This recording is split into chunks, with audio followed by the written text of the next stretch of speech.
Today, I originally planned to talk about I titled the talk Beyond Therapy, which kind of is a continuation of what we've been talking about and what we do for the last week or so. But then Garrett threw another term at me that came up in his life the other day in a conversation, which is spiritual or soul sickness, rather. Um, Soul yesterday, we sickness. soul sickness. Yesterday, we talked about the meaning crisis, so called meaning crisis. And um, beyond therapy at all. It's all speaking to the same thing. So I want to give the floor to Garrett, and maybe he can expand on why that phrase, how it came into his view, and then go from there and what we can say about it. What's interesting is not my term, and I'm not going to share. I don't want to share in detail right Sure. now, at least, how that came up, but because it's a private um, conversation. But let's put it this way: that people have struggles in their lives.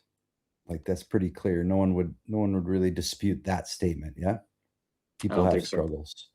Yeah. So, and those struggles are of all different kinds. Like it could be relationship based or communication based, could be financial, it could be job based. Like you have a good job, but you have an internal conflict about being at it, or you have a job you do like, but it's not bringing enough money, or you have a business and you really do like it, but you have a family and you can never let go of your business, Yeah. even when you're on Yeah. vacation.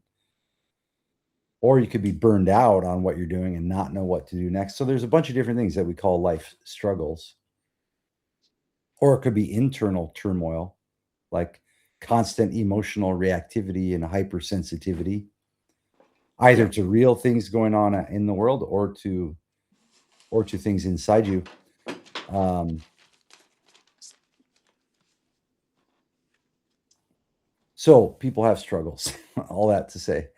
And for the last 50 years or so, the fake medicine, uh, the fake medical practitioners that are known as psychiatry have, and this is for entertainment purposes only. So if you want to come at me, then bring an actual argument, Mr. or Mrs. Psychiatrist. But uh, they, at one point, start coming up with a categorization scheme, which in my view is kind of like built on top of almost like the old mentalists, the old stage, not stage magicians, but the mentalists, the ones basically like stage magicians or without props. They use our ideas and our assumptions about ourselves, as their stage tricks, let's say. And you can get people like to have categorization schemes for some reason. Like Chris, you got into the Enneagram, and when you're into it, it seems like, wow, this is so real. This is so important. From my view, uh, we could just we could just create out of nothing a categorization scheme and write and communicate about it confidently and just make it up, no data at all behind it, Yeah. and people would go along with it if we presented it confidently, Yeah. and they would even, let's say, benefit from it in some capacity. Oh, this told me that I need to, because I'm floofer jangle, that means that I act this way at work. So if I just now make an extra effort to pay more attention and communicate clearly with people, then that will address the lack that I have, or the imbalance I have because of being a floofer jangle. And then they'll go and start focusing on something they weren't focused on before. Does that mean that the category is true? Not at all. And so then you get people that they put some credentials after their name, and they read a lot of books, and they talk to a lot of people. Okay. And then they put out their categorization scheme. Okay. and then people believe it. So psychiatry, in my view, in a certain sense, deliberately played on that, because that was kind of, there was studies done and knowledge about this fact about that people will um, live into the categories that they're given if they're given by an authority figure who they respect or fear. We might as well say what the study was, because it's been duplicated a lot too. But the study was, one of the studies was, you have a group of people, and they're told that there's going to be like this world famous astrologer who has magic powers or something, something that they believed, and he's going to come and do a reading for each person. Yep. And they asked the people to draw an outline of their hand. They needed to do that. They needed to write their birthday and whatever other stuff. And so this guy, each person gives the guy their stuff, and then he prepares their readings. Yep. So he comes and he gives them their reading. It's in like a sealed envelope, and it looks all serious. So each person gets their reading, and then they ask them, "Oh, how close? Describe your experience of the reading, and how like give us a percentage. How close? How much of you does this describe?" And the people were all said somewhere. It was usually somewhere above 70%, sometimes above 80% for all the people. Yeah. It was like consistent across multiple different groups of people. So this guy did these readings for the people based on their birthday and star sign and whatever else. And then it turned out all the readings were the exact same reading. Yeah. And they're talking about each person this is something, this person is totally magical. The stars are predicting me. This is so me. Well, how did they do that? Because they knew these sets of ideas and behaviors and wishes and desires and pains we all share in common. But we all think that they're unique because we're living inside, what do we say? Living inside the hellish snow globe of the imagination where, oh, I'm so special. My problems are so special. No one else has had problems like these. And even if other people have the problems, it doesn't take away the combination of seemingly unique thoughts whispering to you about how bad it is what you're going through, combined with some intense feeling in the body or feelings in the body. And Chris, if we do something like a handstand against the wall for 3 minutes, that's going to be an intense feeling, no matter what. Even if you're super strong, it's intense to hold on to that. Or you do the wrestler's bridge, right? Or a plank for 3 full minutes while you breathe really slow. Well, if you grew up being told that those intense feelings are, they mean that you're going to die soon and that you're a loser because you're feeling them, and that there's something wrong with you, then every time that you start to have those particular intense bodily feelings, they're going to be coupled with those thoughts, and you're going to think, man, I'm just such a loser. I'm really struggling at life. I can't get over this. I'm this, I'm that. And you will then live into that too. You'll actually yeah, that's it. But if you were told, hey, that intensity, that's just, you're just alive, that's what it feels like to do a handstand, and it's cool. It's okay. There's actually nothing going on. Nothing's wrong. You're not dying. And you can just breathe and take it easy. And if your mind starts to tell you that some weird stuff, or that you shouldn't be feeling it, that it's bad, that it's wrong, that you're a loser, you can just go, no, I'm just going to breathe, and I'll notice those thoughts. But those are just like noticing the intensity in the muscles or whatever. You just breathe, and suddenly you can be there with the intensity of the handstand or the plank or the difficult life situation, but not make a big deal out of it.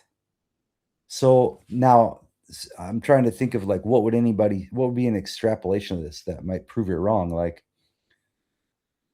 But most situations are not so extreme that you can't with some help, maybe breathe into them and start to recognize, okay, the thoughts about this are not the same as what's actually happening. Like if you're relatively safe, you're in a room, you're warm enough, you have enough nourishment or whatever and water, then maybe it can be okay to kind of question the thought reactions to what's going on, and to go, maybe this intense feeling isn't so bad. Maybe I can sit and have this intense feeling and Yeah. not make a big deal out of it anymore. And in my experience with working with clients over all these 15, that's been since 2006, I was working with people, but 2010 more professionally, that when they are confronted with that fact,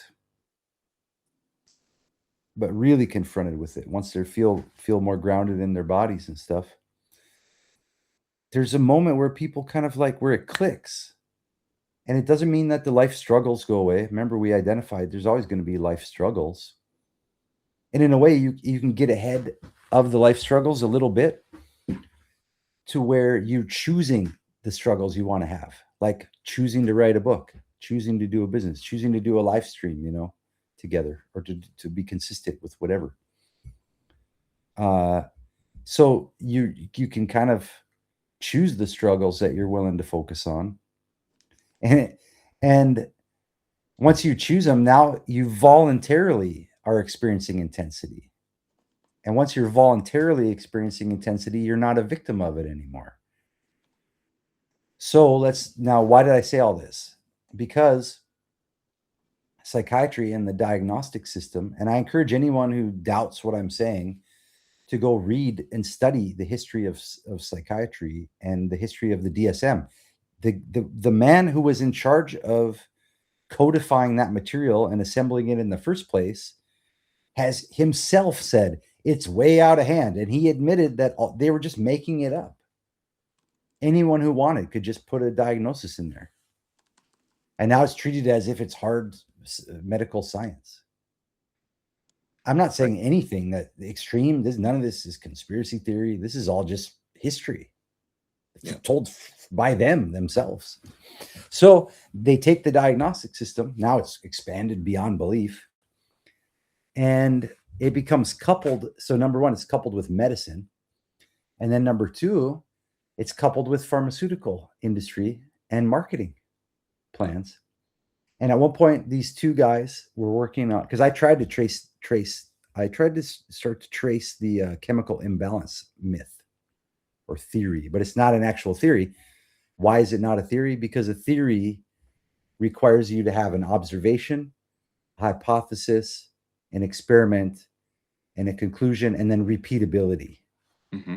And there is not that with chemical imbalance. There was never even one example of finding a chemical imbalance of serotonin in someone's brain and that correlated, and not even a correlation rather than causation. Not even a correlation with that and depression, or that and anxiety, what they call anxiety. Yep.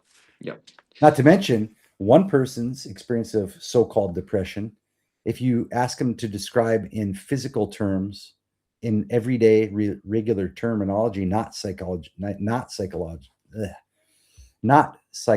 terminology, they end up describing something about their body, or they describe something that points at a lack of movement. Right. And if you ask them about anxiety, it's an intolerable sense of it's either like choking in the throat or pressure. It's like an intolerable sense of pressure in the body. That's like, I can't sit still. Yeah. Both of which are remedied very, very easily. Very easily. It doesn't even cost much money, and it doesn't require any substances. Sometimes with anxiety, you could just say, don't drink any more coffee. You know what I mean? Like, it could be so simple, dude. But because of now all the stuff I said at the beginning, because of all these thoughts and patterns of thoughts and layers of patterns of thoughts, right, coupled with triggered by different states and experiences in the body, a person can be trapped, just like on V for Vendetta, trapped in a cell where the door's open. Yep. and they'll never check to see that the door's open, and they're stuck in a loop of physical sensation that they've learned, that they've been conditioned to associate with certain thought patterns. Yeah. And then the door is locked in a certain sense. The lock on the door is all the psychological terminology. Why is that the lock on the door? Because once you slap the diagnostic label on it, with who? With an authoritative figure, and the hallowed halls of medicine, and the great psychiatrists, who are also, the funny thing about a psychiatrist is not just a medical doctor, it's an agent of the state who has more power than a judge or a police officer or a jail warden. Think of that. You want to get Yeah. really deep and dark, look at the history of psychiatry in Soviet Russia. Just anyone they wanted, to jail, just fucking slap a label on them. Bye bye. No trial. There's no trial necessary. It's a crazy person. So basically, they get their own jails and their own diagnostic system. So the psychiatrist, in a certain sense, is more powerful than the state, than not the state, but then the jailer, the warden, or the medical doctor. Because you can deny the medical doctor. You can say, no, I'm not going to listen to you. Get the hell out of here. And you can fight the warden. Technically, you have appeal systems. You can get a lawyer. You have at least nominally some kind of ground on which you can stand. But when you've been put into a mental hospital or committed against your will, there's no timeline on your sentence. When can you get out? When that guy says that you're healthy again. What is the definition of healthy? There is no definition of healthy in their own book. Yeah. So then, just to complete the loop, what I'm saying, the diagnosis is the lock on the invisible prison cell, because instead of having access to the body and going, hey, wait a minute, I have everything I need right now. I might be a little lonely. I might be a little frustrated with my work or whatever it is, whatever the struggle is, right? You can identify, I'm having a life struggle. Oh, what is your life struggle? It's this stuff.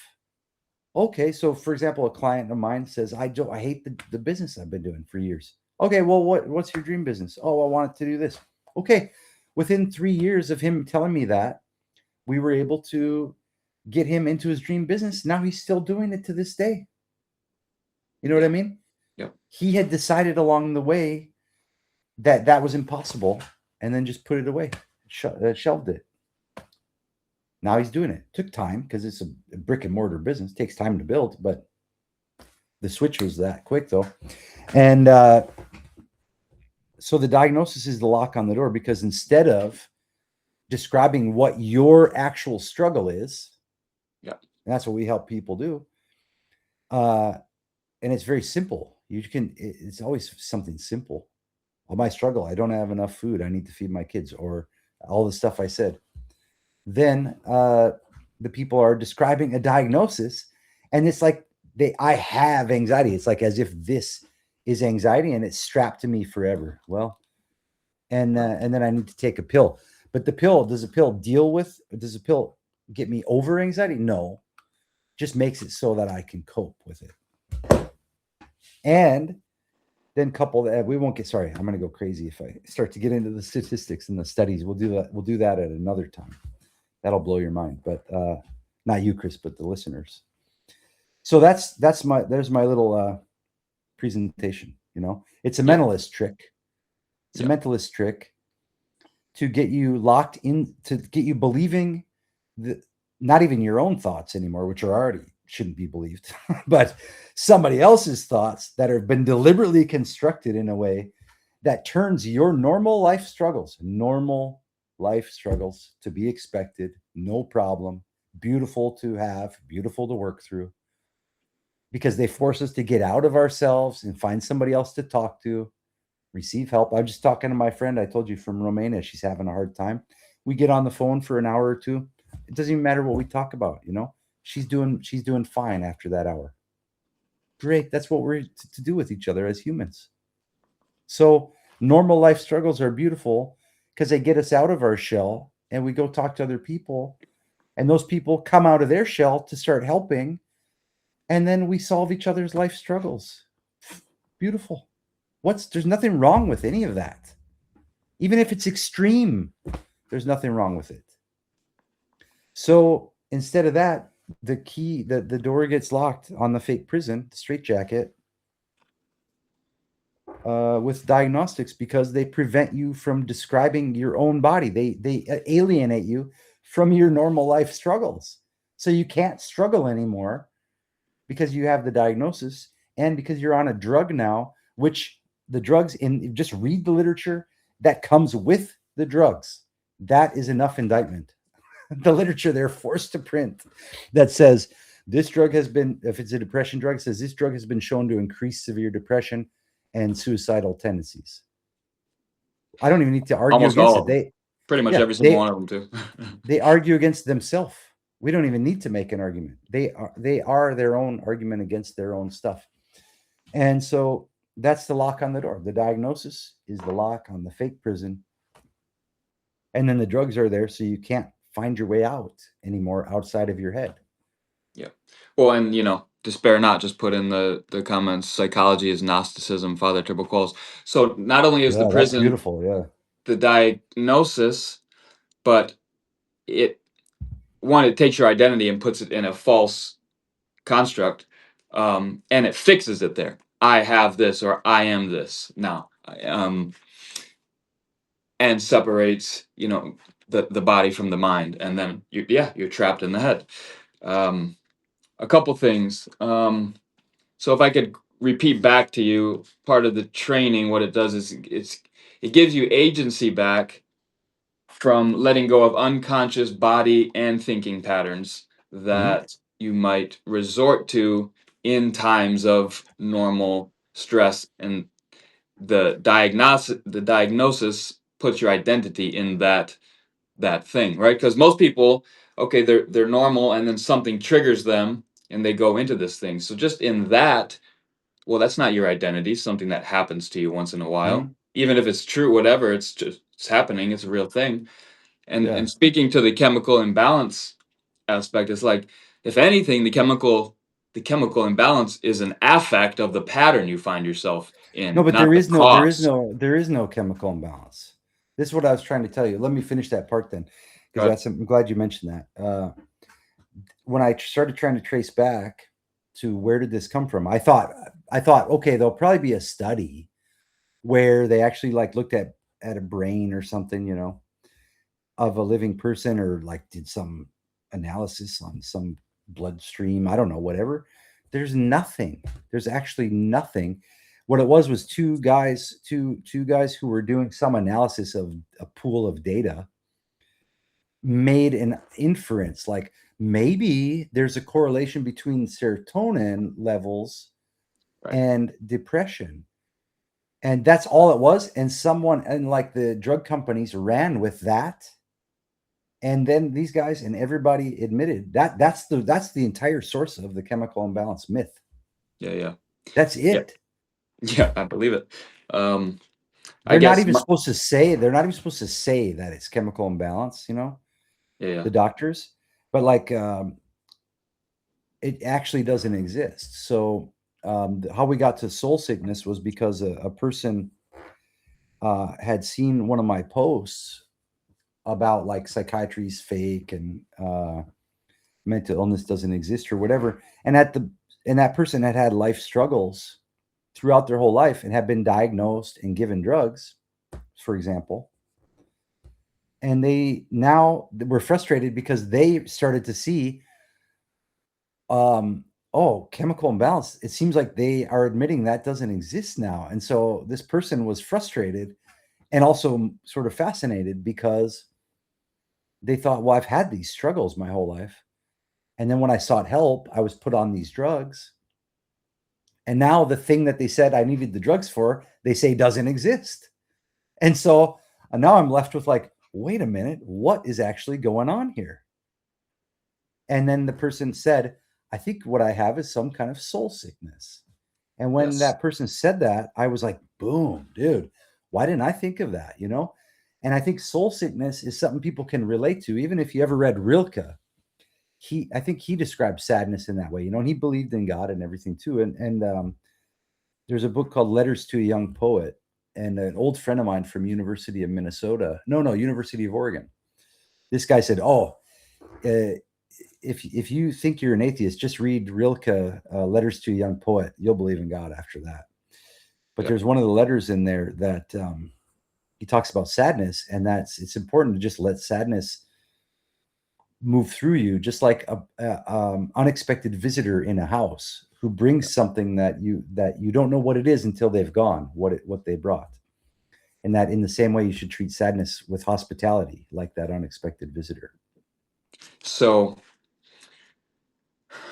of course it's soul sickness. Anything that's chronic, and that's part of the problem, is that we're looking to the mind as if that's where the beginning of the human being starts, just because it's more subtle than the body. Since we've gotten rid of the soul in secular culture, well, now our mind has taken over the place of the soul, and so we're looking where the problem is manifesting, which is in your behavior. That's why I say Yeah. mental illness doesn't exist. Like It can't there, exist. Yeah. it can't, it makes no sense, and it's looking at the wrong place. Where, just like we learn in prayer, it's like once the image comes full thought to your mind, well, you didn't recognize it when it started in your soul in a very subtle way.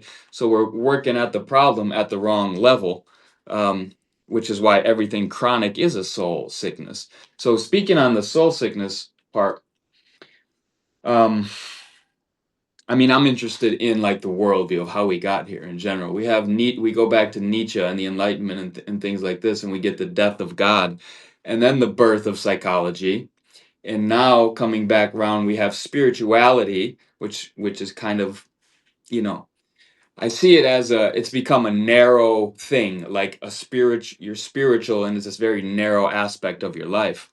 But this concept of spiritual bankruptcy has been around for a while now, and I think we all feel it to some degree. Um, Again, I like analyzing things from a cultural perspective. I don't know if you have any thoughts on that, how we got here, soul sickness, like, yeah, Well, it basically, I think the soul sickness. Well, we'd have to dive into orthodoxy and all this. I mean, it's clear where it comes from that point of view. But yeah, for the purposes of someone just seeing this video and having the struggles with life, yeah, the first steps to dealing with that are first to just take a deep breath and realize that struggles with life are normal and okay. They're not illness. They don't need medicalization. It doesn't mean there's not actual medical issues. You could have a medical issue like a broken leg, to have an extreme example, and it needs to be patched up. Okay, that's great. There's a guy who knows how to do that, at the doctor's office or whatever. But if you have traced what's going on with you, and there's no medical reason behind it, then you have a life struggle going on. And some people say, well, I mean, it could be nutritional, it could be. Um, I tend to think a lot of these things are not as overblown and not as like now everyone thinks now the trend is everyone has parasites, yeah, right, and that's what's always been the cause of all of our problems. yeah. And then yesterday it was the gut bacteria, and now that's the whole thing. The day before Probiotics, that it was hormones and yep, hormone imbalance, and the day before that it was gluten intolerance. yep. I don't tend to think that any one of those fads is actually like, oh, this is what humanity's always been missing. I don't think None of so. them. The big one right Because now is also fascia. It's like, it's the fascia that carries your trauma, and it's what we're missing. And it's always, we love to find something that might have a little bit of truth and make it the thing, in Western culture, especially social media. But go on. yeah, yeah. And so you could go down those roads, but I don't I don't know.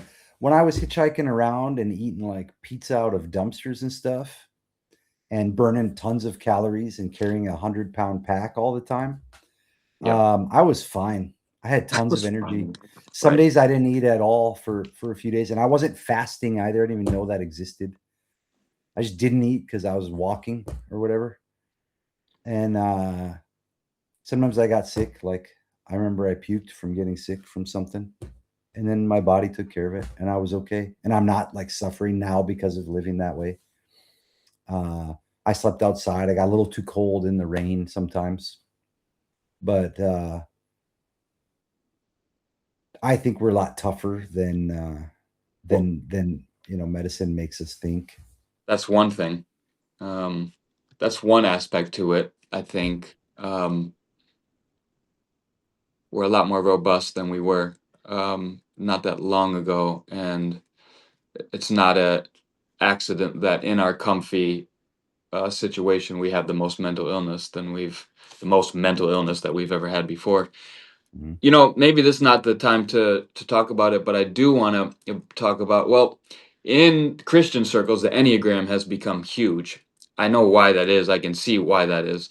Um, There's no point in that. I don't. I mean, yeah. Anyway, go ahead, tell, but explain why. I'm curious what you say. what I see in it is because it's big in Protestants, although it came out of Catholicism. Because the story behind it is a Catholic got a hold of the Enneagram from one of Gurdjieff's students, who kind of took it and started those groups that you're aware of, and kind of got a hold of it and then systematized it and lined it up with the seven deadly sins.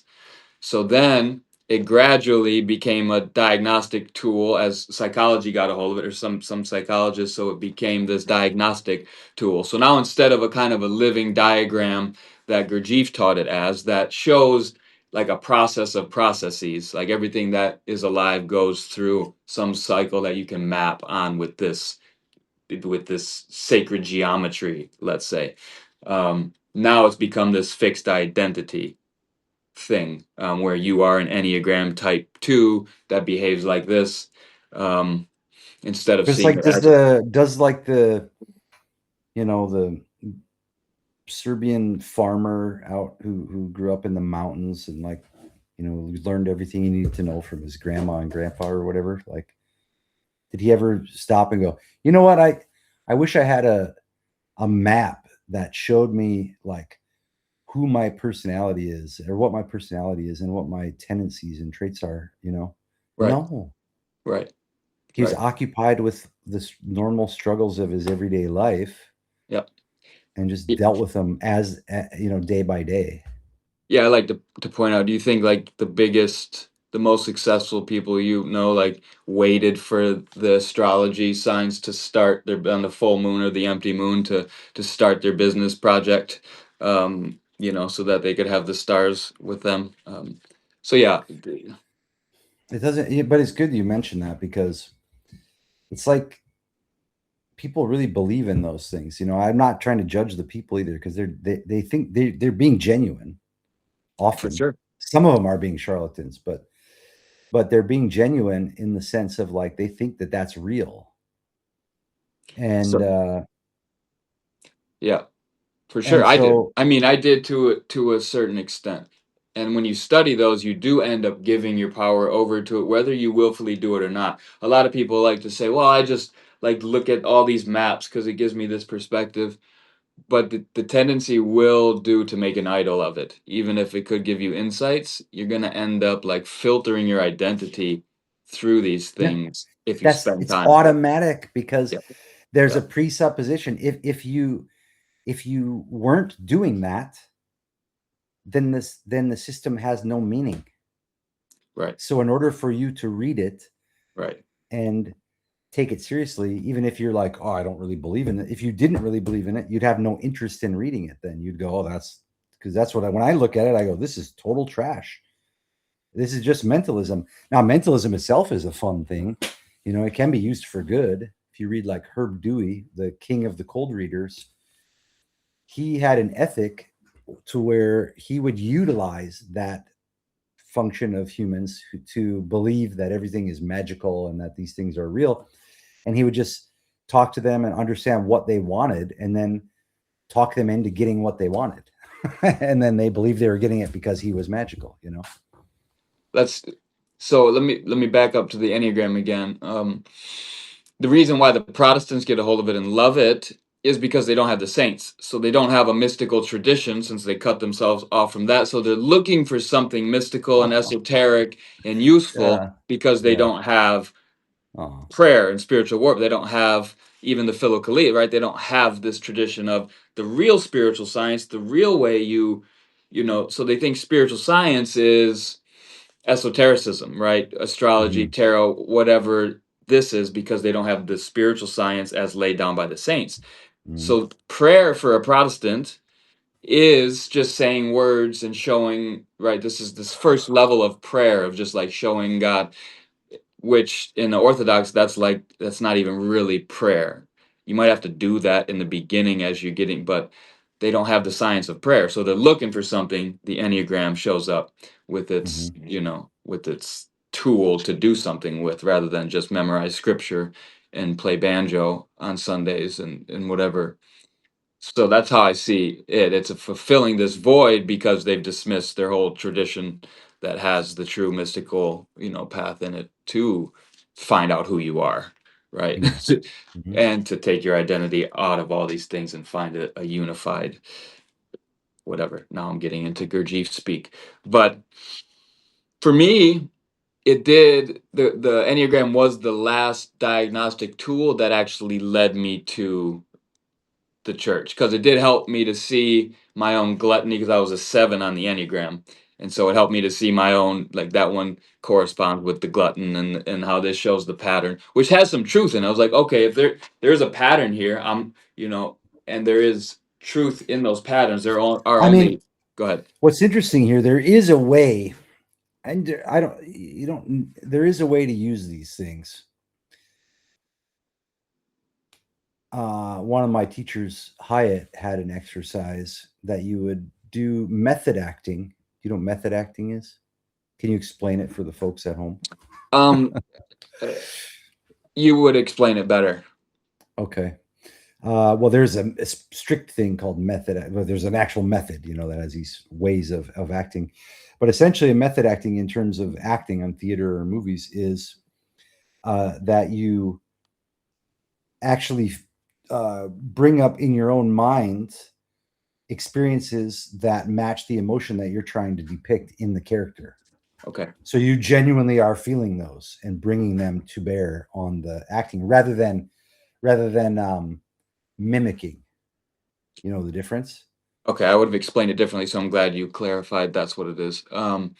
Yeah, so a lot of the method actors will like stay in character on set and do things to try and evoke that type Yeah. of mentality and for them in reality in a way. So this particular exercise, one thing you would do, and I wouldn't use any tarot cards anymore now because no matter what, anybody, including even if you think you're immune to it, maybe even especially if you think you're immune to it, there's a worldview that gets smuggled in to handling those cards because of their history and because of what they are. Yeah. And Yeah. so Yeah. you utilizing those, it would be like if you're like, I don't believe in demons and demonology, so I'm gonna conjure demons because just as a like an exercise. No, no. You know what I mean? It's like Yeah. that's part of what those are. That's part of what those bring to the table is something that's gonna confuse you and mess you up. But the Good point. exercise, for example, was to method act, to study everything that's on every one of the trump cards. So there's how many of those cards are there? There's 22. 22. So there's 22 cards. You're so proud of remembering that, Chris. There's So proud. hold on. No, so I wish I didn't know the number. Go ahead. I knew it too, but and I was proud of myself too. But you got there faster, so I had to make fun of you. So anyway, I'll name them all for you next to really and tell you all the I could show, correspondences. I could demonstrate just how humble I am Yeah. by putting that on you. So anyway, Yes. Yes. Thank you. so a clap for me as well for being so humble. No, anyway, so so you take the cards, whatever. You have your 22 cards. So you're going to spend 44 weeks on this, and you and you for 1 week you study every detail of the card. What does the color yellow mean?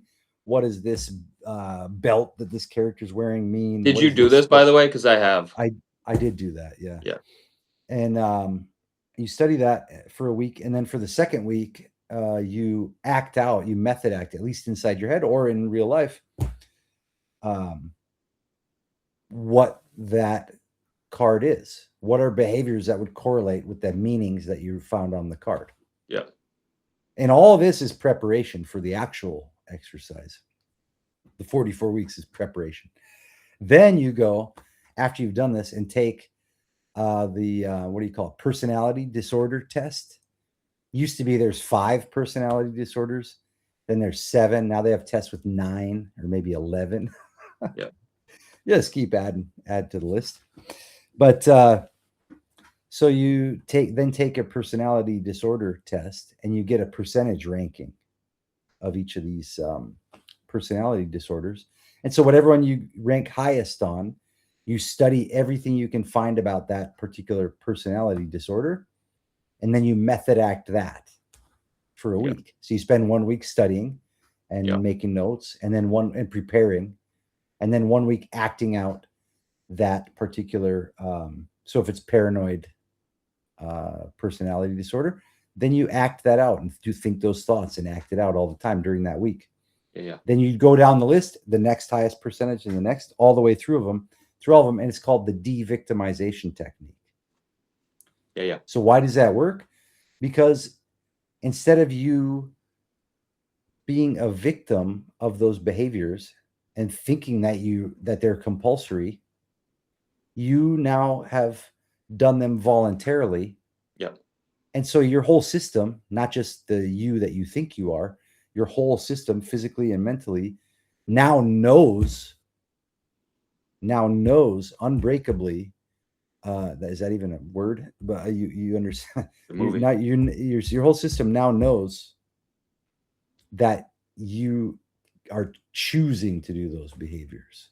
It's funny because I literally just had this conversation with a client of mine and said just what you said, and that he could use it to fight fire with fire by engaging the imagination consciously to get back and not go delusional. He said in the psych ward he was pretending to be a Power Ranger or something. I was like, well, you could do that and play with it when you're doing your boxing exercises that I'm giving to kind of Mhm. reclaim the power of the imagination and not go off into and That's it's that's the fake Tai Chi. That's the whole fake Tai Chi practice, which yeah, we should do a full 10-day in-person workshop on fake Tai Chi. It's yeah, unbelievable.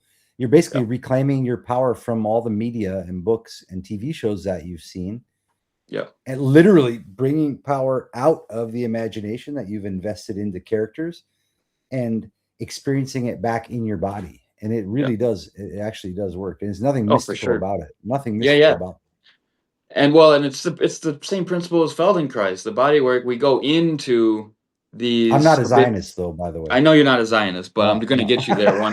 I'm gonna get you there, dude. I'm gonna smuggle it in somehow. But it's the same principle with the Feldenkrais of going into the habitual patterns, clenching and then doing it, bringing conscious awareness, do it in an empowering way. So I think it's a universal principle of going Mhm, into something um, consciously to get the power back and kind of if there's an embodiment or an integration, that's what it is. mhm. Um, And the thing about some of this is that it can actually be fun. One thing that is fascinating too is like really light improv work. And I mean really light, not even like, your local amateur improv class. I mean like really, really light improv, like what I talked about, that move act card game where you just make a list of 20 different emotional states, make a list of 20 different common repeated phrases, and yeah, make a list of 20 different animations ride a bike, pouring coffee, you know, typing on a computer, whatever. And then you just shuffle those note cards up and okay, feel the feeling and emote the feeling, meaning like let it, like feel it and let it radiate out from you. Method act it, Yeah. uh, and do the animation. Okay, typing on a computer, feeling sadness, and saying, "Hello, how can I help you today?" You know what I mean? Like I had to empty myself out really quickly right there to do the animation. And when I'm doing the animation, now in my imagination, where there used to be some bizarro storyline, about my self worth or something, uh, now there's, oh, okay, where I'm at a computer. Why would I be sad at a computer? Huh, I don't know. Let's come up with a story, and it will come up with a story. Okay, and I'm at an office, and someone comes in, and I'm the secretary. Okay, um, how can I help you today? You know, now I'm free of whatever was going on before that. Yeah. And someone might say, "Oh, well, there's nothing wrong with feeling sad. It's just like might as well have been joy. Hey, how are you today? How can I help you?" Like that's exactly the same as the sadness one when I'm acting it. Yeah. You know what I mean? Father There's Turbo. no, Go ahead. no. I mean, go ahead. Yeah. That's fine. Speaking of Father Turbo, he has on his Synaxis of Sophia, he has a 3-part teaching on emotions, and it's called "Let Them Serve You." So that just came to mind when that we let our emotions serve us, not dominate us, and to play with them like that Mhm. is a beyond therapy Yeah, move. write a song about it. Make a painting. Tell a story. Yeah. Shout out to that awesome company Domestica with a K. It's a Spanish company. You can get the app, or you can, and they have this funny marketing thing where basically every class is like $10, and sometimes you can get them for cheaper. They have package sales, but it always says like $50, but there's almost always on sale. So all the classes are like $10, and every one that I've done is excellent. They find really good teachers. They make the filming good.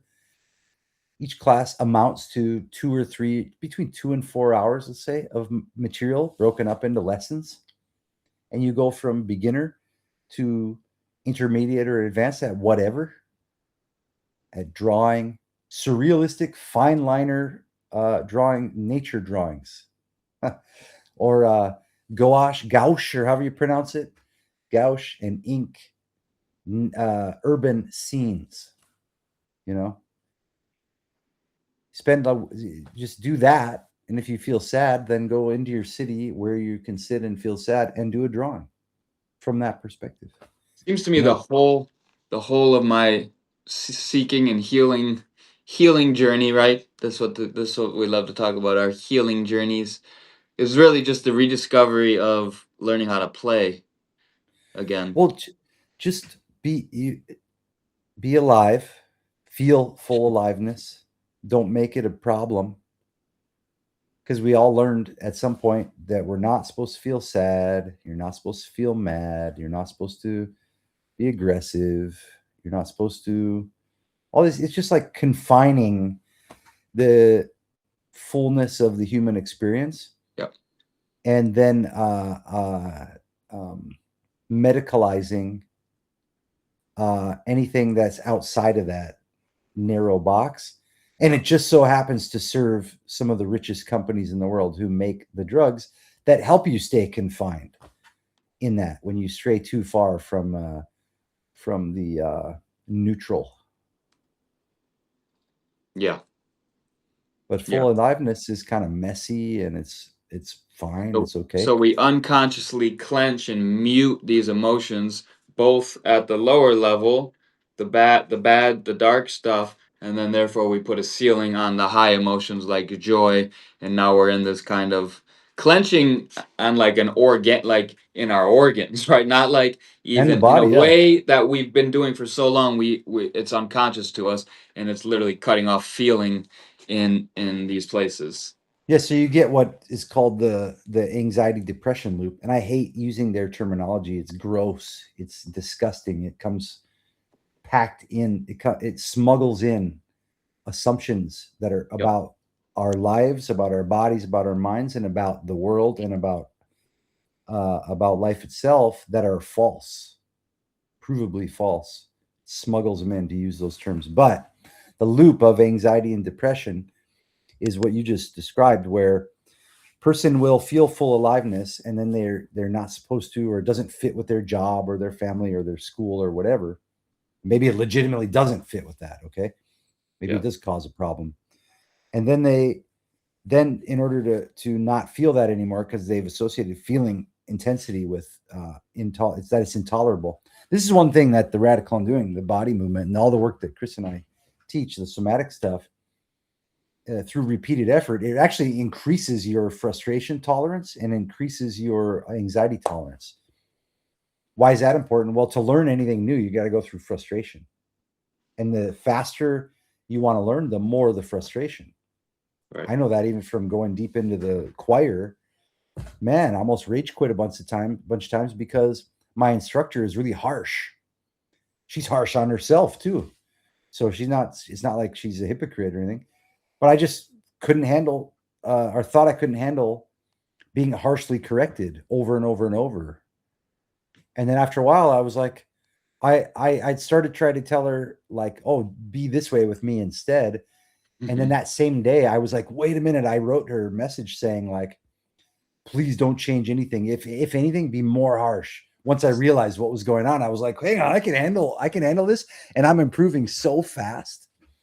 And she's doing this. She actually gives a shit about me. You know what I mean? Like, she chose to work with me because she saw potential. Otherwise, she would have said no. She has a limited amount of time, you know? So then I was like, oh my God, wait, forgive me. I'm so sorry. Please, like, just correct away, like, do more of it, you know? And now it's funny because uh, it's almost like now I don't need that sharp of correction because I'm so willing to learn, you know? That's it. I wish I would have had those kind of teachers in school and growing up, and those type of mentors, man. I sought them Yeah, out smack afterwards, me in right? the head. Yeah, Yeah. smack me in the head. That's Do why you something. sought Yeah. out Hyatt and were attracted to him. So I sought out these type of tough, Gurdjieff style and all this stuff. Um, yeah. Well, we were gonna do a shorter one today. We're going on an hour. Should I we? know, but it's great, dude. It's great. We can close it up, but yeah, basically, all this stuff is so simple. It's kind of like when I quit drinking alcohol or quit smoking tobacco. Society and the medical, again with these medical people, want to make everything seem really difficult, and they, to their credit, they do believe that these things are difficult. But for example, with alcohol and with tobacco, I just got deep into Alan Carr, The Easy Way, and he has a whole book about everything, every kind of addiction you could imagine, and it's the easy way method. And it actually is the easy way. And what's so hilarious is that it's like you almost feel empty because it was supposed to be this struggle to quit, like the drinking or to quit the smoking, and it's Yep. not a struggle. It's actually like, oh, that's the disappointment of the easy way, because it's like, oh, right, like it's just over. I'm done with that, and nothing is happening. You're kind of like waiting for something to happen, and he actually Yes. cautions you about that. Like, he's like, there's not going to be some moment, where something big happens, like, oh, I've quit drinking and now it's been this many days. Like, Yeah. he tells you, don't even worry about how many days it's been. Like, just and he's like, it's just gone. Yep. Like, literally that day you can celebrate that it's gone. Like, even if you drank 10 minutes before, Yeah. it's so silly, and it legit is gone. Glory to God. So he identified that, but a lot of times the medical doctors would tell him, we're against these methods, because they were like, oh, this is dangerous. And Yeah. Yeah. so with this stuff too, it's actually easy. The fun thing is, so people come in, we work together for, 3 months or so, just get used to feeling intensity. get used to the struggles in your life, get used to identifying what the actual struggles are instead of the imagined and fake struggles that are all complicated and all unique and all crazy. And then get back to the ground zero, start working just a little bit day to day, every single day, a little bit on the struggles. Whether the struggles, I want to learn guitar and I never did, I want to learn to sing and I'm terrified, or I want to have a better job, or I want to do better with my relationship or with my family, or whatever the struggle is, or I want to feel I have so-called social anxiety, I want to get over it. Okay, cool. Very so easy.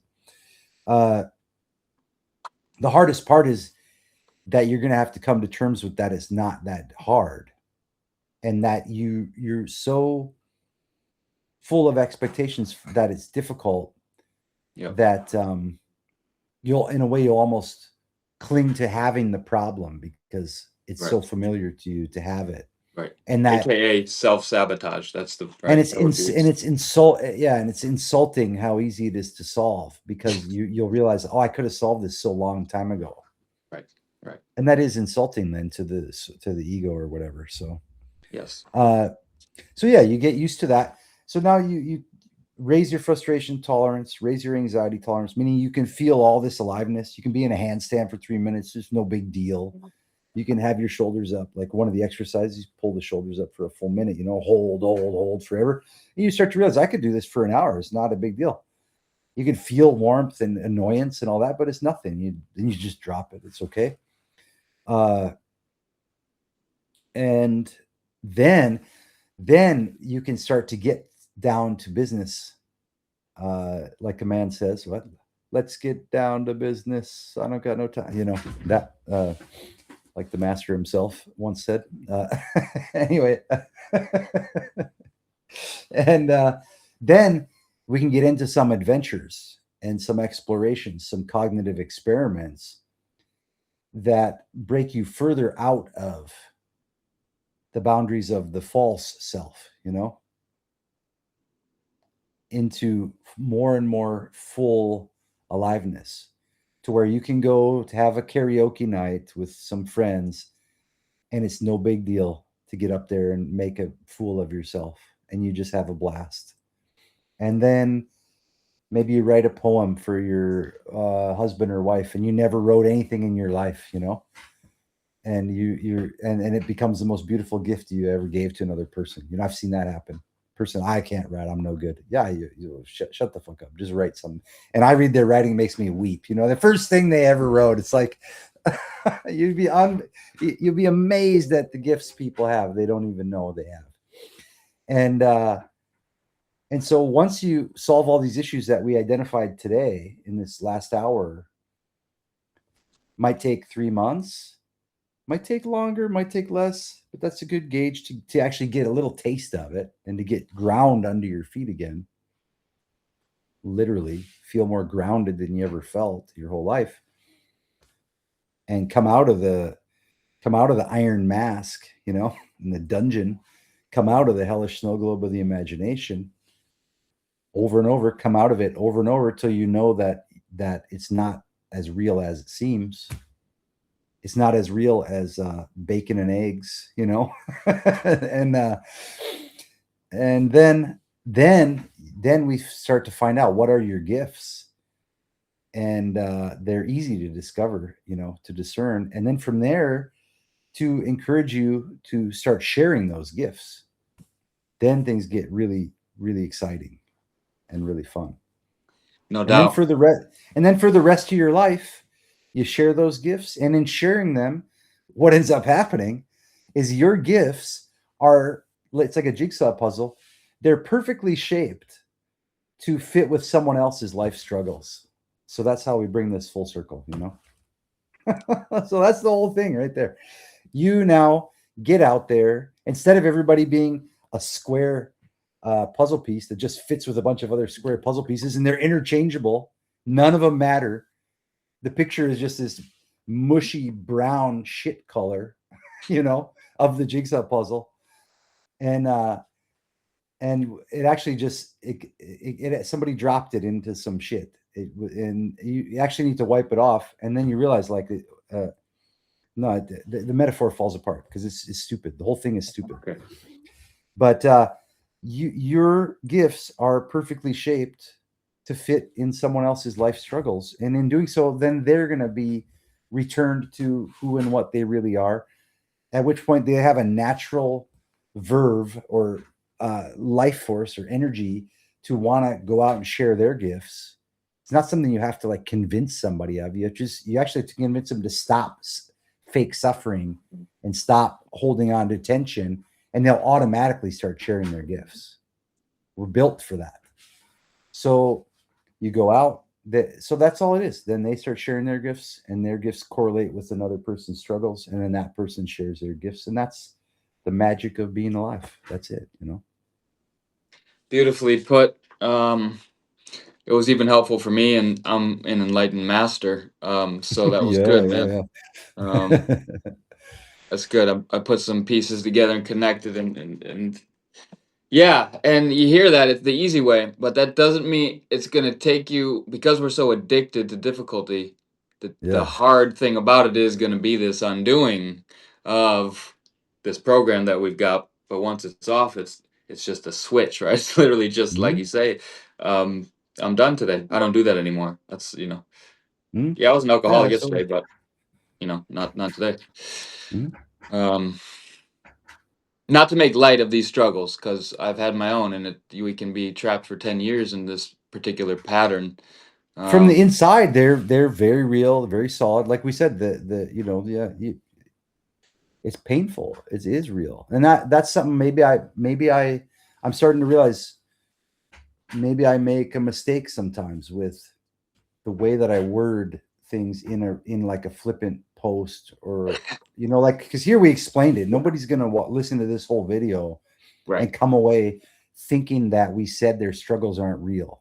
right, But right. if but I think I've mistakenly maybe given that impression to people sometimes with my posts, Yeah, and I was a little too stubborn and a little too defensive of my brilliant formulation of words or whatever to right. listen to what some critiques people have tried to tell me over the years, which Yeah, I were, do that all the time. hey man, you said anxiety doesn't exist. I can make the case that it doesn't exist, and when I make it with my enemies, they end up agreeing with me. Oh, okay, I see what you mean.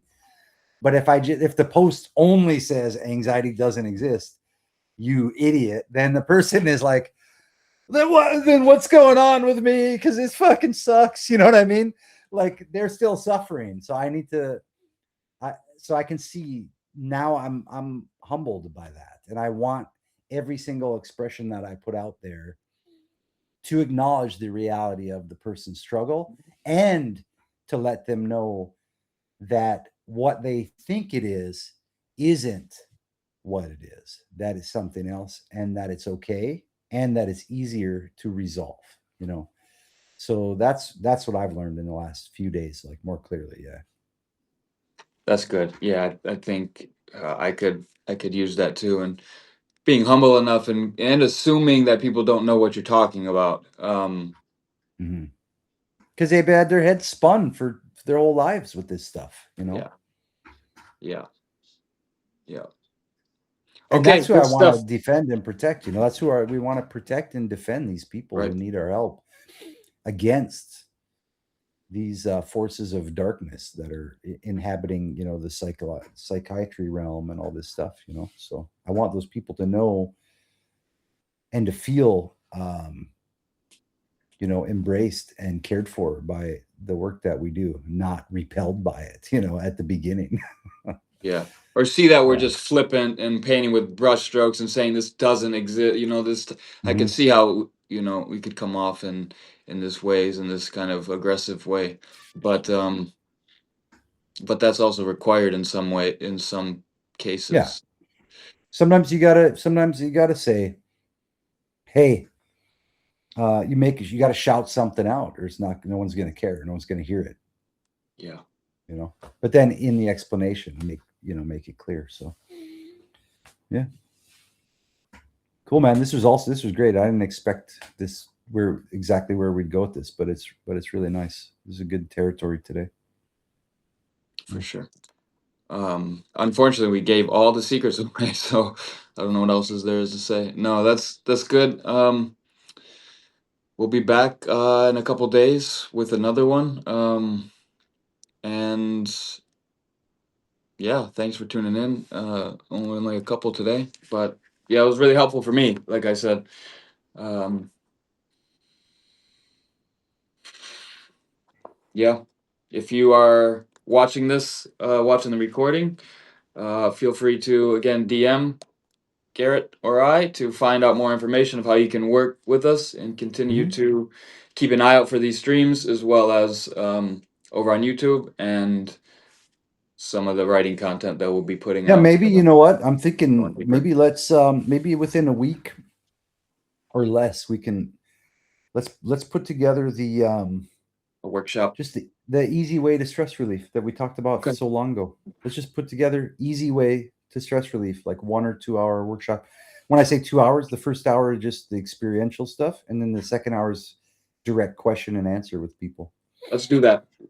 Okay. 100%. And we'll give them a little taste of all of it. A cognitive aspect, adventures, Hmm. um, and a Written, little written, mini taste written of what we work. do. Hmm. Yeah, Cool, man. Yeah, sounds good. beautiful. Yeah, All we'll right, start man. there. Talk soon. Thanks for tuning in, guys, and Good to see God you, bless. Chris. You well. You too. Yeah, super nice. Okay. Bye bye. Ciao.